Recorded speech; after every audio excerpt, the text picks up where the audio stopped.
Buenas noches, les saluda Alex Padilla, ingeniero en Recursos Naturales Renovables y Medio Ambiente de la Escuela Ambiental Gratuita For Green SAC de cursos y diplomados del mismo nombre.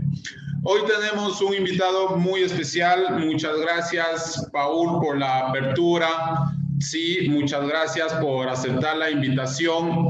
Coordinador de la Escuela de Recursos Naturales Renovables y Medio Ambiente de la Universidad Técnica del Norte, de la Facultad de Ingeniería en Ciencias Agropecuarias Ambientales, el ingeniero en Recursos Naturales, valga la redundancia, Paul Arias.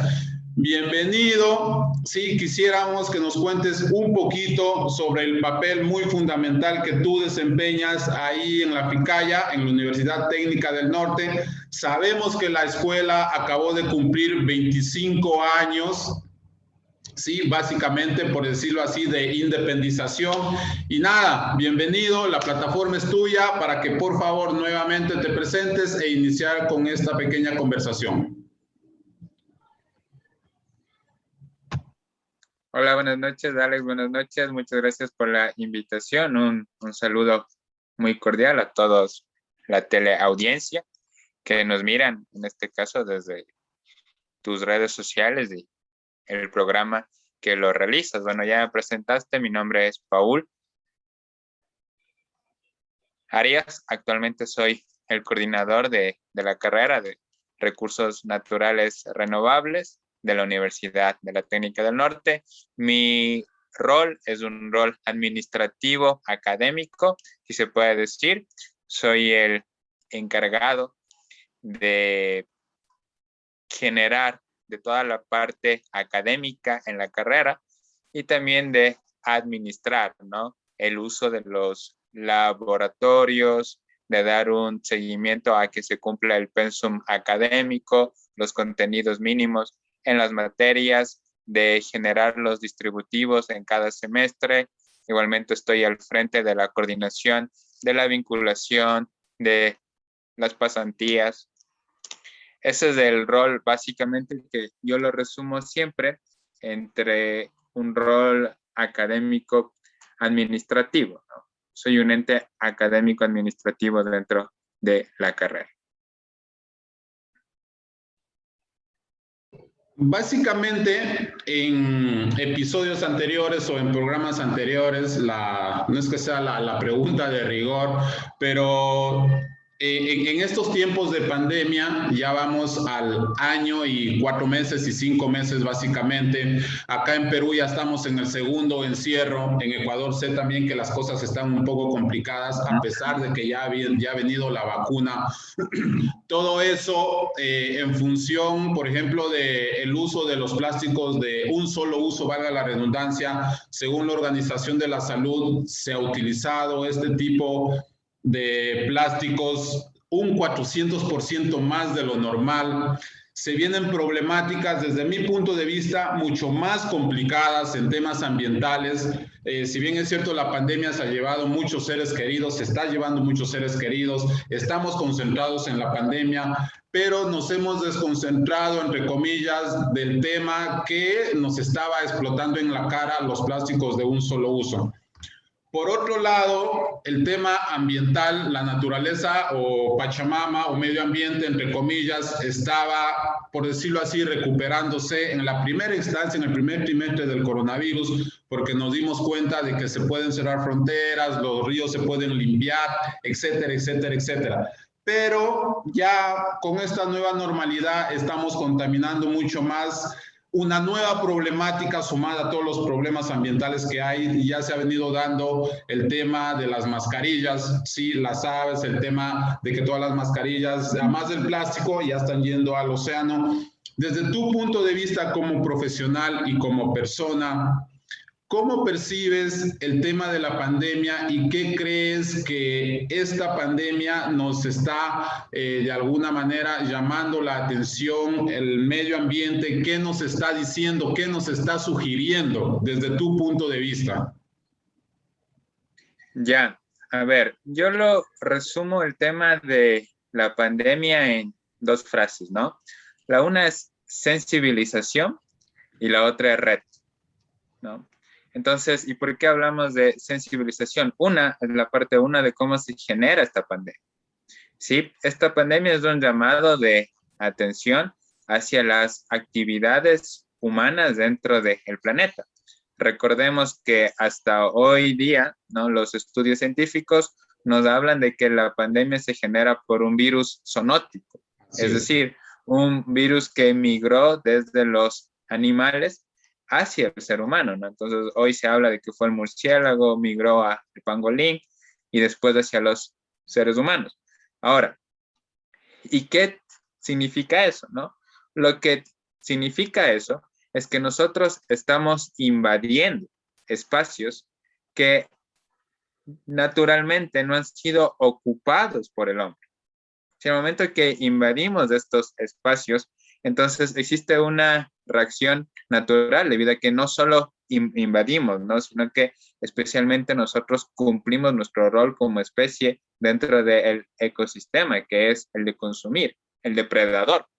Y en ese momento es que se produce un desbalance y un virus que estaba solo dentro de los animales migra hacia los seres humanos. No, ahora, el fondo, la forma, es lo que se sigue investigando en este momento. Pero el mensaje es altamente de sensibilización. Mire lo que nuestro accionar ocasiona y lo que puede ocasionar. Ahora, la pandemia nos frenó y nos dijo hasta aquí, ¿sí? Hasta aquí nomás. Entonces, después de eso tuvimos un encierro, únicamente por el control del virus, ¿no? Para que no siga movilizándose el virus. Pero ese encierro lo que generó fue que veamos desde otra visión lo que estaba pasando en los ecosistemas, que fue lo que mencionaste, ¿no? Los ríos empezaron a descontaminarse de a poco. Vimos que otra vez especies estaban regresando a su hábitat natural o que estaban invadiendo nuestros espacios que probablemente fueron su hábitat natural, como más aves en los parques. Se vio como en la parte del norte, como sí, en Rusia, si no me equivoco, que migraban un poco lobos, ¿no? Entonces empezamos a ver como que otra vez el hábitat natural retornaba a su curso. Entonces ahí llega este mensaje que dice que hace entrever a toda la humanidad que nosotros no somos la única especie sobre el planeta. Ahora, si ese mensaje llegó a toda la humanidad, esa es la discusión, debido a que la pandemia hizo ver, ¿no? Hizo ver esto que acabo de mencionar, pero sin embargo siempre hubo algo más importante, la vida de familiares, la vida de amigos, la vida de uno mismo, el estado de salud de uno mismo.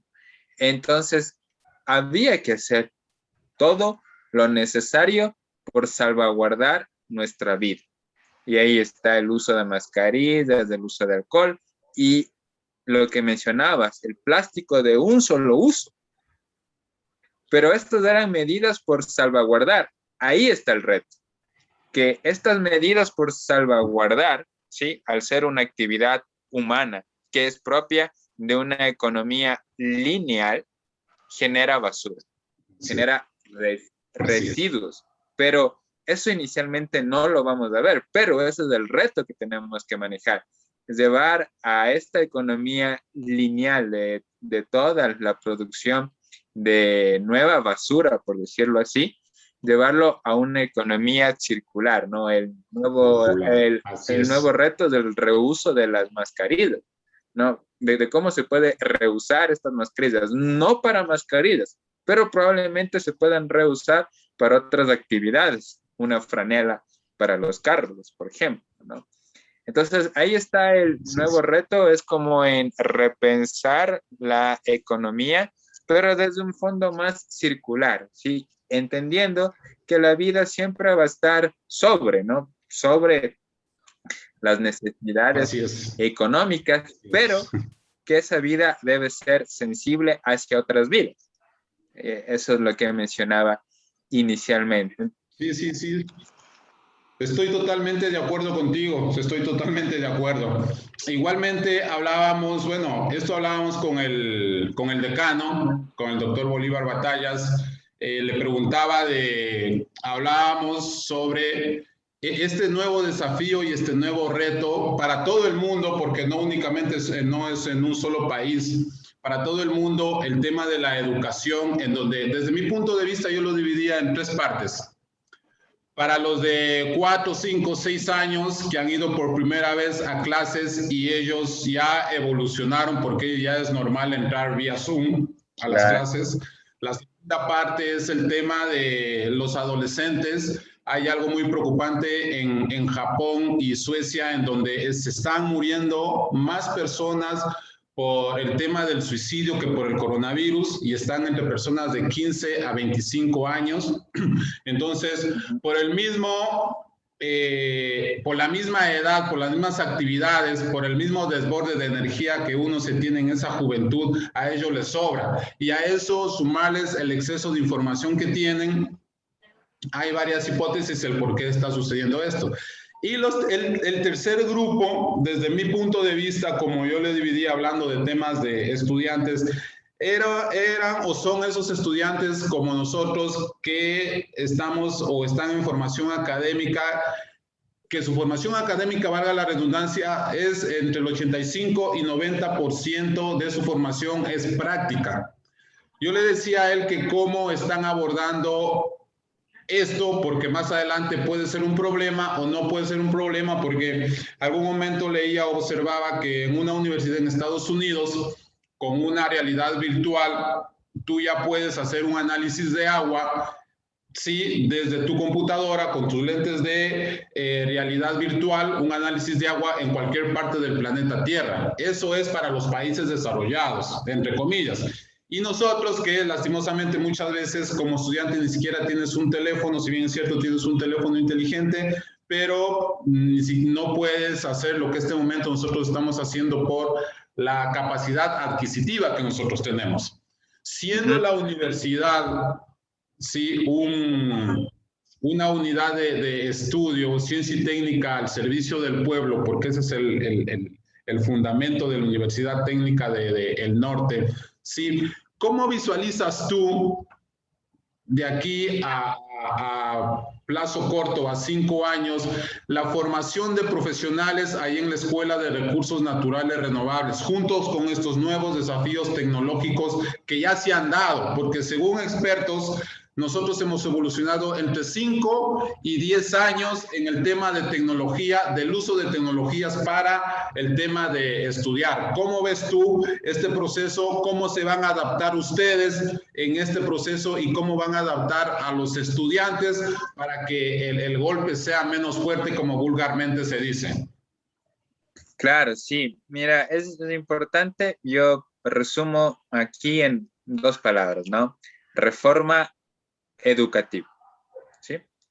Entonces, ya la hemos vivido, ¿no? Una reforma educativa que nos migró hacia la virtualidad. Este último año se han realizado las clases de manera online, que ha sido un gran desafío, pero la deuda que está pendiente es la parte experimental, es la práctica experimental. Sí, se ha visto muchos mecanismos, ¿no? De hacer como con una actividad en casa, con un experimento en casa, ¿no? Hoy hay estos nuevos mecanismos, hay más información académica que nos permitió experimentar en casa. Entonces, pero sin embargo hay una deuda debido a que al ser una carrera de ambiente, una carrera hacia el exterior, pues era difícilmente llegar a una sinergia en este momento, ¿no? En esta etapa de la pandemia. Entonces, esta reforma que lo vivimos nos presenta una meta, ¿no? de cómo el nuevo profesional se va adaptando a las necesidades de su entorno, es la primera. Nos hizo ver que ahora el entorno es clave, ¿sí? Dos, las necesidades de su comunidad no son las mismas necesidades de en mi ciudad, Ibarra, que en la tuya o que en Nueva York, ¿no? O sea, ahí fue totalmente diferente, ¿no? Y después, las necesidades de la sociedad mundial actual. Entonces, entablar esa sinergia, porque la sociedad mundial actual fue la que dijo, necesitamos hacer algo para frenar la situación del COVID. La parte uno era educar, ¿no? Educar a toda la ciudadanía de cómo es el virus, de cómo se proyecta el virus. Entonces, esa parte nosotros la hicimos desde acá, ¿no? Igual hubo un proyecto que desarrollaron los compañeros de modelación matemática de cómo era el comportamiento del virus. Ahora, pero nos pudimos adaptar a nuestro entorno, sí, pero realmente no llegamos a satisfacer las necesidades de la comunidad. ¿Y por qué? Las necesidades de Ibarra eran mascarillas, más sobre el test de diagnóstico, ¿no? Bueno, eran un montón de necesidades dentro de la ciudad que nosotros como universidad no nos podíamos adaptar porque era parte de un rol que debíamos dar, no era nuestra responsabilidad, pero se necesitaba inversión para eso, inversión de parte del Estado que no hubo, ¿no? Entonces, ahora, en la reforma educativa, lo que nos demostró esta pandemia es que el estudiante tiene que estar en la capacidad de generar experimentación con su entorno. Sí, eso es lo que vamos a fortalecer. Eso es lo que vamos a fortalecer. Sí, ahora, porque por muchos años, y nosotros solo hemos respondido a las necesidades de la sociedad mundial, ¿no? Monitoreo de la calidad del agua.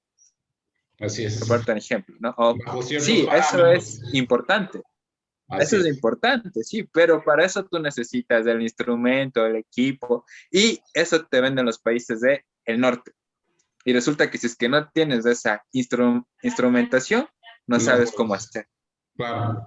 Sí, pero, o sea, ahí el reto es en ver nuevas formas, en empezar a cortar ese hilo y de decir, no, pues, hay que empezar desde el ingenio, desde nuestro entorno, y en función de eso probablemente se pueda alcanzar, ¿no? Se pueda alcanzar la meta, no bajo los mismos indicadores, pero sí podemos alcanzar la meta. Pero ahí está como nuestra meta y la sinergia con la sociedad. El punto es que debemos alcanzar la meta y al mismo tiempo educar a la sociedad. Yo voy a este punto. Porque nos falta inversión, ¿no es cierto? Es un mal en Latinoamérica, no solo en Ecuador. Nos falta inversión estatal, gubernamental hacia la universidad del pueblo, que es la pública. Y esa inversión no hay. ¿Y es porque el Estado, los gobernantes, las personas que nos llegan a gobernar, responden a las demandas de la sociedad. Y resulta que las demandas de nuestra sociedad son otras. No son demandas ambientales, son otras demandas. Entonces, ¿qué hacen los gobernantes? ¿Qué hacen las personas que llegan a esos puestos? Solo responden a esas demandas. Que se necesita asfalto, que se necesita un nuevo parque, que se necesita un adoquín, un nuevo monumento para recordar. Así es, el medio ambiente es la última rueda. Somos exacto, la última rueda del coche. Es la última rueda del coche, pero como, es algo que nosotros Ujú. Eso nosotros debemos reconocer, pero debemos decirle, ajá, es Sí, algo que debemos decirle a la sociedad, somos la última rueda, pero sin esta rueda, si no está inflada, el coche no anda. Ahí es, tenemos que así cambiar es. el mensaje.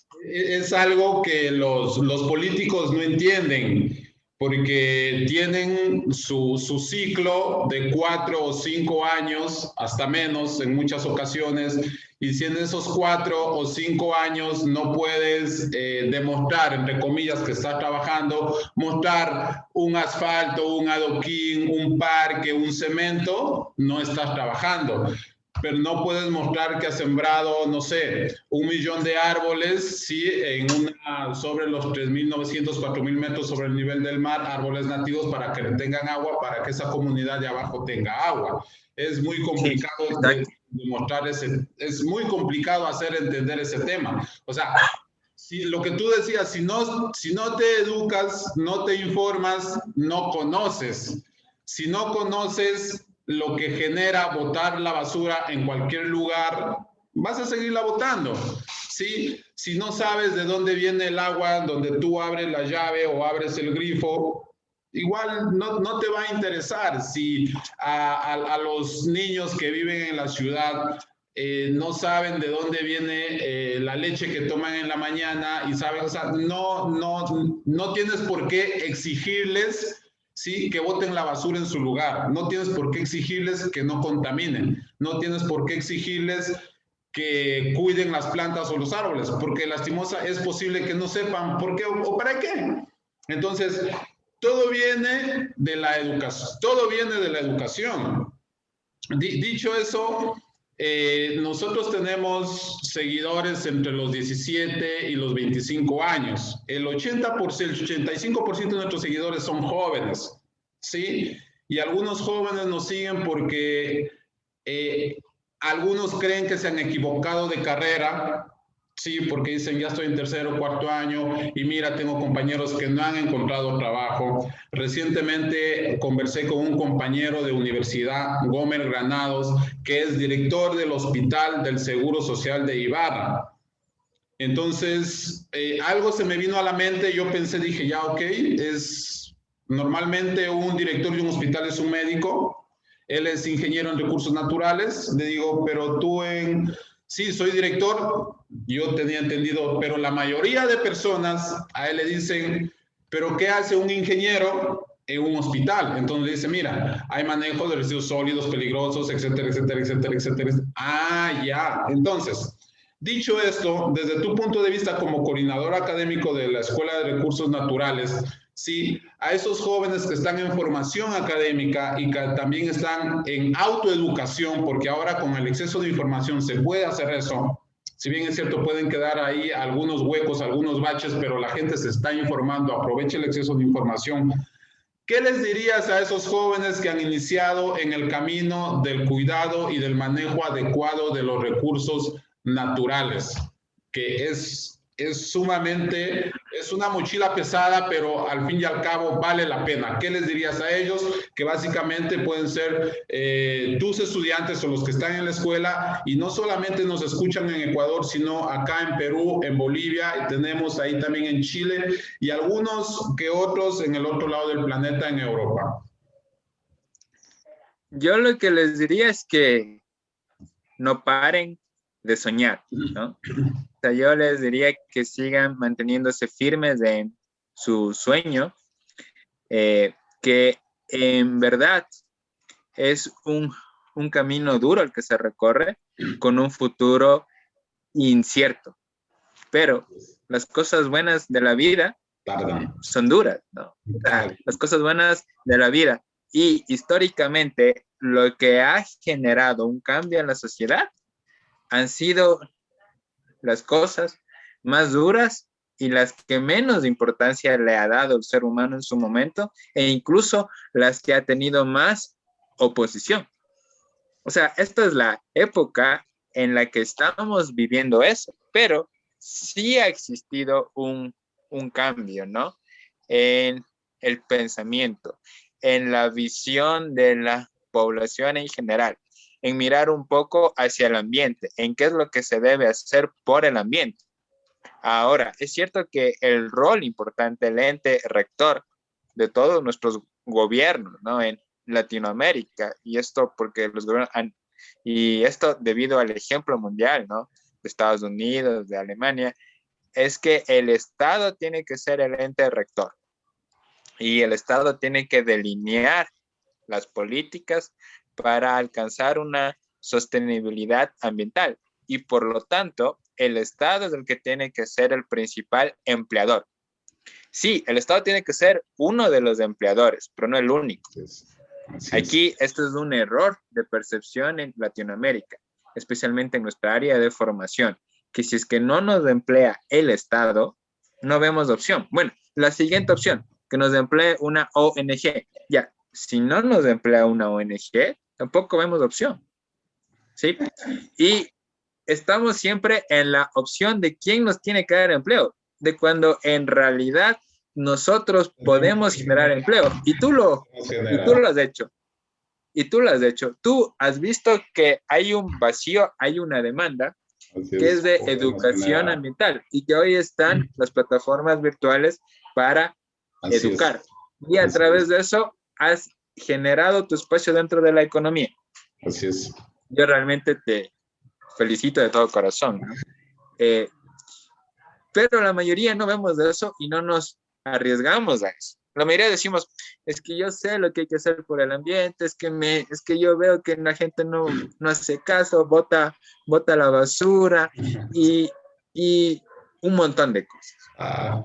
Exacto, sí, pero el ver no genera empleo, no genera ocupación.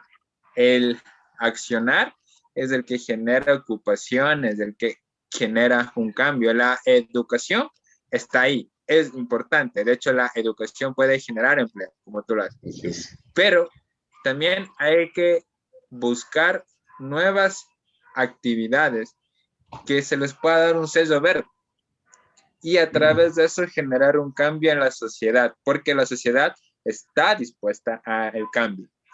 Entonces, para finalizar, o sea, quiero volver a recalcar que no hay que parar de soñar. Tal vez solo hay que redireccionar nuestro sueño, ¿no? Porque a veces nuestro sueño es alcanzar la profesión y que el Estado o una ONG nos dé un empleo desde nuestra óptica, ¿no? O sea, y también en países como Perú, Ecuador y Colombia, es que llegue una petrolera y nos dé empleo. ¿Quién no ha soñado que una petrolera nos dé empleo? Sí, claro. Yo estoy de acuerdo contigo porque justo hablábamos con una profesional del Valle del Chota, una ingeniera en ecoturismo, y es un tema de formación cultural y también académica. No sé si a ti algún momento te llegó una entrevista de la Escuela de Recursos Naturales en donde preguntaban sobre el tema de las falencias que hemos tenido nosotros como profesionales ya cuando estábamos en el tema profesional, valga la redundancia. Y el 90% de todos los que respondimos esa pregunta fue de que nos hacía falta el tema gerencial y administrativo. Y eso yo lo hablé con el doctor Bolívar Batallas y también de alguna forma me dio la razón, pero ¿por qué? En el tema operativo, me atrevería a decir que los ingenieros ambientales, los de la Ficaya, porque soy de ahí, conozco de ahí, hablo con toda la propiedad, en tema operativo no tenemos ningún problema. Si tenemos que irnos a la punta del cerro, nos vamos, no tenemos ningún problema. Si tenemos que irnos a cualquier lado, sabemos cómo ir, cómo llegar, cómo hacer el trabajo, etcétera. Pero tenemos un poco de problema en el tema gerencial, cuando nos dejan a cargo gerenciando una empresa X y ahí muchos no sabemos qué hacer. No sé cómo esté ahora el tema en la Ficaya, sé que ha venido mejorando porque del 70% de todos los entrevistados o que hemos tenido conversaciones aquí en este espacio, hemos iniciado con ex compañeros míos y están, por decirlo así, en puestos claves, ¿sí? En puestos muy claves, que están administrando áreas protegidas, administradores de un hospital, que están también con su ONG, están fuera del país. Me he encontrado con algunos compañeros acá en el Perú, algunos ahí de a pocos, como nosotros, estamos en el tema del emprendimiento, porque es un emprendimiento, esto es un tema de la lucha diaria, pero estamos haciendo básicamente lo que nos gusta. Sí, el cuidado del medio ambiente, el manejo adecuado de los recursos naturales y dando a conocer lo mucho o poco que se ha aprendido, y siempre estamos en ese diario aprender, en ese diario vivir y cuidando los recursos naturales. Dicho esto, sí quisiera comprometerte, no es la primera vez ni la última vez, te voy a comprometer, esto queda grabado, sí, para que nos acompañes en una próxima oportunidad. Sé que estás en el tema de manejo de los residuos sólidos, sí, peligrosos, por ahí me comentaban. En septiembre, acá en Perú, es el día del manejo adecuado de los residuos sólidos peligrosos y no peligrosos. Vamos a hacer un seminario sudamericano. Voy a invitarte como profesional y como institución para que estés presente ahí con una temática muy puntual, ¿sí? He confirmado también compañeros y excompañeros también que ya se han nacionalizado españoles, ya hay personajes o personas, perdón, profesionales, España, Perú y Ecuador. Como institución, la Universidad Técnica del Norte y la FICAYA va a estar presente por medio del doctor Bolívar Batallas. También quisiera que estés tú. Y nada, muchas gracias por la apertura nuevamente. Te repito, no va a ser la última vez porque hay muchas personas que quieren saber cómo nos manejamos fuera ya de las aulas, del tema ya académico, ya en el terreno. Y nada, para que te despidas de todas las personas que nos van a ver mientras esto quede grabado en las redes sociales. Bueno, Alex, sí, muchas gracias por la invitación. En verdad sí me comprometo. Ojo, no soy experto en manejo de residuos sólidos, no, para nada, pero claro, puedo dar un aporte, ¿no? Finalmente, vuelvo a reiterar un abrazo, un saludo a todas las personas que nos observan y que nos escuchan. Mi mensaje final es que siempre debemos luchar por nuestros sueños, siempre vamos a sentir emociones hacia lo que estemos haciendo. La que siempre está ahí y la que siempre nos frena y la que nos da una vocecita negativa es el miedo, ¿no? Pero es la forma en cómo interpretamos el miedo, porque de ahí el miedo es una emoción que nos invita hacia el cambio. Entonces, si sentimos miedo, hay que pensar en el cambio. El miedo hacia que se acabe el planeta generó un cambio. Que cada 5 de junio se celebra el Día del Ambiente y se sensibilice a la población sobre lo que hacemos. Entonces, ese es mi mensaje y un saludo, un abrazo a la distancia y muchas gracias. Igualmente, saludos ahí a la casa, saludos a la familia, nuevamente muchas gracias. Saludos ahí a la gente de la FICAYA, felicitaciones por el 25 aniversario, muy bonito formar parte de esa familia, siempre el país llama, también la casa de formación siempre llama. Y nada, hasta una próxima oportunidad y muchas gracias. Gracias.